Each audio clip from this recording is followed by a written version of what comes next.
वासुदेवाय। ओम नमो भगवते वासुदेवाय। ओम नमो भगवते वासुदेवाय। नारायणं नमस्कृत्य नरं चैवं नरोत्तमं देवीं सरस्वतीं व्यासं ततो जयमुदीरयेत्।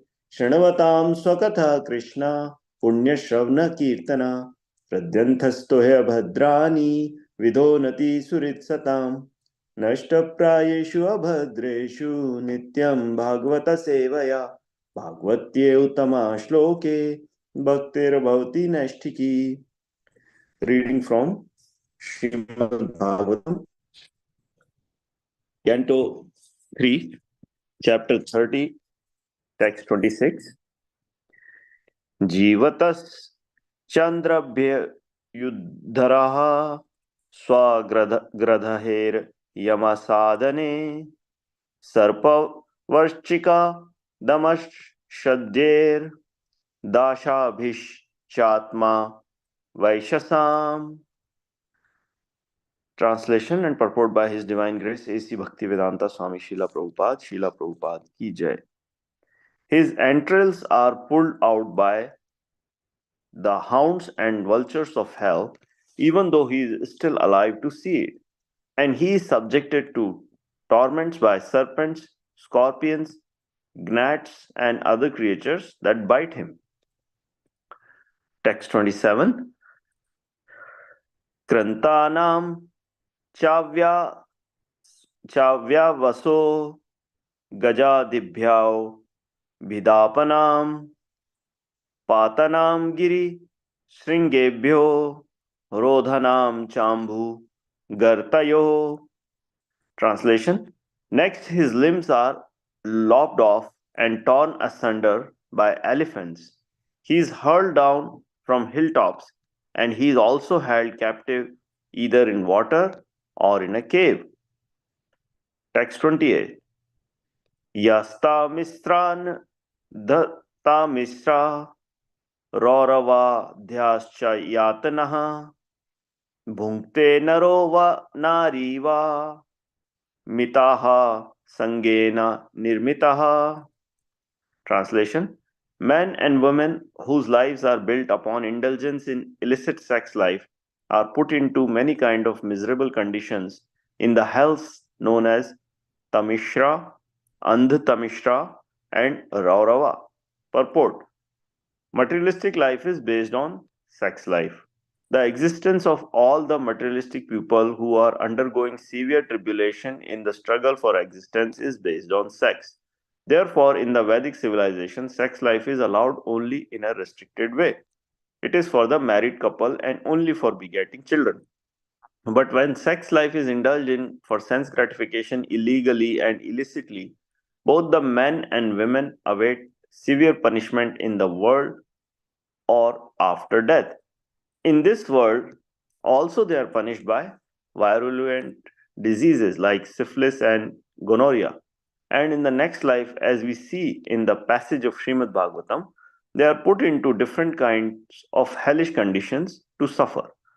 In Bhagavad Gita, first chapter, illicit sex is also very much condemned, and it is also said that one who produces children by illicit sex life is sent to hell. It is confirmed here in the Bhagavatam that such offenders are put into hellish conditions of life in Tamishra, Andh-Tamishra, and Raurava. End of purport. Namo Vishnupadaya Krishna Pristhaya Bhutale Srimate Bhaktivedanta Swamin Iti Namine Namaste Saraswati Deve Gauravani Pracharine Nirvishesha Shunyavadi Paschatya Deshatarine Jai Shri Krishna Chaitanya Prabhu Nityananda Shri Advaita Gadadhara Shivasadi Gaur Bhakta Vrinda Hare Krishna Krishna Krishna Hare Hare Hare Rama Rama Rama Hare Hare. I seek the blessings of all the assembled Vaishnavas so that I can use today's lecture to purify myself. Thank you very much for giving me this opportunity to purify myself. I'm going to read from a few different lectures that I heard, and please forgive me if I add my own interpretation to the summary. So here we can see that very detailed description of the hellish planets is given. And we will actually learn more in more detail in Canto 5. So one may ask the question, why such vivid information is given? Because it's very difficult to read and process. Uh, are we are we supposed to be scared by this information? What are we supposed to do with this information, right? So the answer is that even in this material world, uh, we know there is a rule of law. There are different punishments. We often see notices: if you violate this, there may be a fine or there may be a jail term. And we know that when somebody commits a crime, they have to go to jail and suffer in various conditions. Even, and if you kill somebody, then you may be put on in a death row. So we know all the details about it, even though they are not very pleasant to learn and know about, right? For example, somebody is given a put on electric chair, or somebody is given an injection, so to kill them. So all these things. So the answer is that these verses are not here to scare us. They are just like a law manual, a rule manual that is out there, so that we know that there are consequences of our action and we act in the proper manner. Now, one may ask that, oh, I'm a good person, then why bad things happen to me? Or why there is evil in the world? And why God created hell? Right? People often ask these questions. But we never ask that uh, why God created heaven or why God gave me happiness. We think that we are entitled to these things, or why good people are there in the world. We think we are entitled to those things, and we complain for the opposite, right? That why there are bad people, why bad things happen. So we need to understand that this world is made of duality. Just like there is goodness, there is evil also. And just like there is heaven, there is hell also. Now we need to make a choice what we want to do, right? And we cannot blame Yamraj, the god of death, or the Yamadutas, his messengers, for taking us there or punishing there. After all, they have a job to do. Yamraj is appointed by the Supreme Personality of Godhead to make sure that human beings are not violating the rules and regulations. And if they violate, they are punished, right? So we cannot blame Yamraj for this condition, right? It's our own karma, right? It is our own uh, greed that makes us do sinful things, right? It's our own shortcomings that make us uh, commit all these sinful activities, and because of that, we suffer. But if one regularly serves the devotees and the Supreme Lord, and one who is sincere to improve his life by spiritual practices, and one who is satisfied with his life, does not go to hell, right? So ultimately, it's our own choice if we want to live a pious life, a devotional life, or if we want to live a sinful life and suffer the reactions. We have to decide this. Now, uh, some people ask the question that, uh, oh, there is no, is there really a hell or heaven? Because they say in this world, in this life, there is hell and heaven both, right? So when they are in happiness, they think they are in heaven, and when they are suffering, they think there is hell. So for example, we have seen somebody can get a very bad disease like cancer or other diseases, and they suffer in the hospital. So it almost seems like a hellish condition.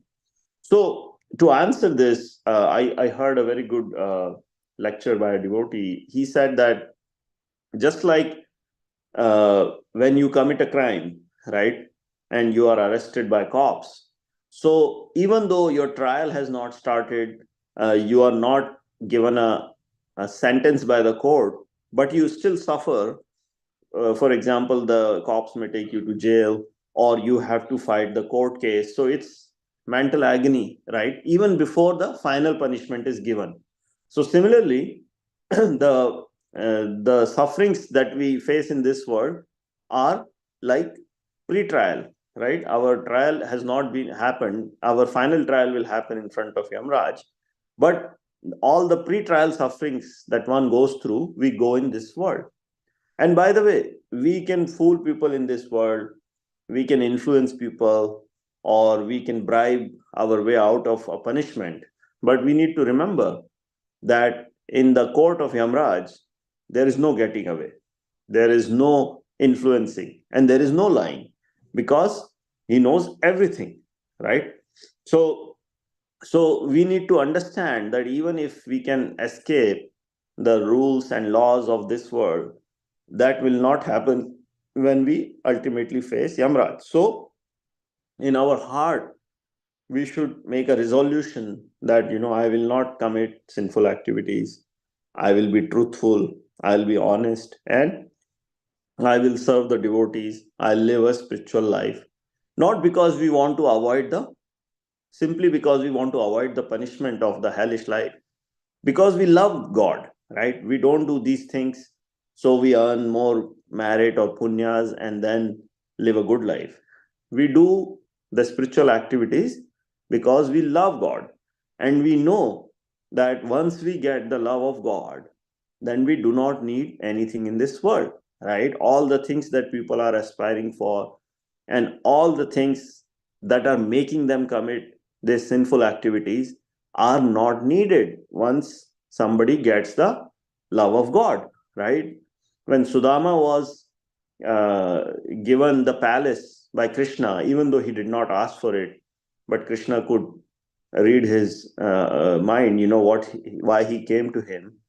Sudama still made a hut in front of that palace and lived there. He asked his family, "You can live in this, but I'm okay living in the hut," because he was satisfied with all the love he received from Krishna. He did not care for that palace. So that's how we should be, right? And we cannot say that, it's the rule of Yamraj, or Yamraj is the one who is enacting these regulations. Actually, the religion of definition is given in Srimad Bhagavatam 6.3.19. Dharmam tu sakshat bhagavat pranitam, right? Nave vidur rishayo napi deva na siddha mukhya asura manushya kuto na vidya dhar charanadayah. So real religious principles are enacted by the Supreme Personality of Godhead, right?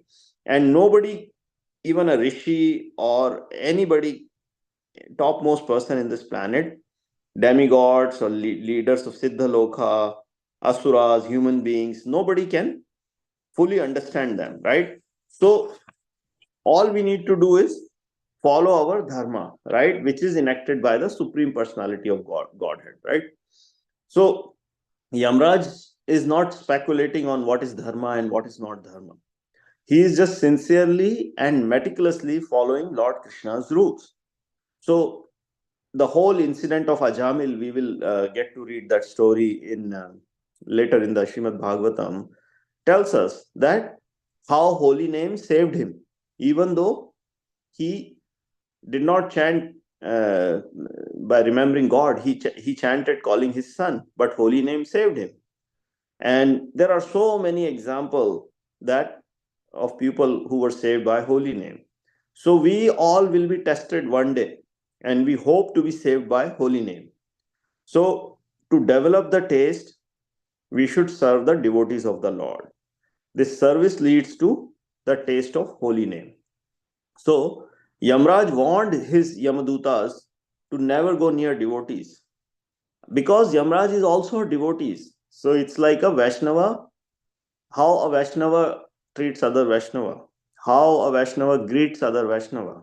So he is respectful to the devotees of the Lord, and he is not going to punish them, right? They are not going to be taken to hell because they are always testing the holy name. So this is the heart of Yamraj, who is devotee of the Lord, and he is very compassionate.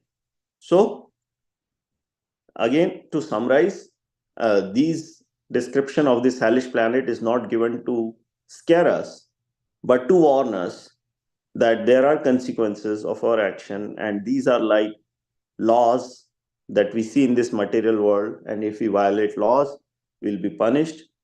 But we need to be following the spiritual life, not out of fear of going to hellish planets, but out of love for Supreme Lord. And then everything will take care of itself. We should only be focused on serving the devotees, serving the Lord, and chanting the holy name. And we do not need to worry about these things. Everything will take care of itself. So, with this, I would like to end. Please forgive me for any shortcomings. Vancha kalpatarubhyascha kripa sindhu